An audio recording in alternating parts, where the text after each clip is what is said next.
انا باز یک دیوانه رحگم زده. شوکت من با تردگل عاشق شدم جورا جان.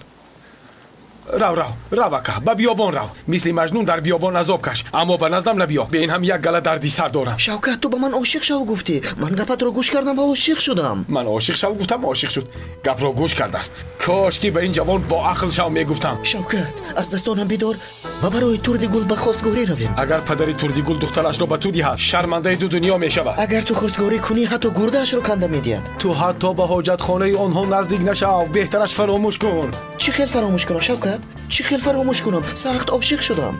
در خانه آنها سرت در دود و رو در ماند. باز چی خیل فکر کرده به عقل نباشی به آن خانه میروی؟ نه برعکس شوکت با آتش عشق دنیایم روشن شد. التماس دستم رو بگیر. نمیدونم بچه خودکشی تمام شد اکنون اینش سر شد. دست اسماعیل رو بگیر از خودکشی گرداندی به حیات پیوند کن. این خیل کنیم چی؟ من اون رو از خودکشی رها کردم تو باشه این بادرینگ رو به حیات پیوند کن. ها شوکت قربانت شوم شوکت از آتش عشق میسوزم. التماس یاریم ده التماس. فهمیدم فهما آتش عشق فرا گرفته است. فهما ایست دوریش را دارم به پا راست است کنی خیز.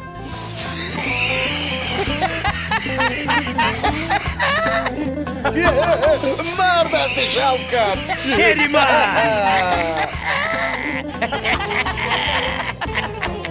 آتش عشقت خاموش شد؟ خب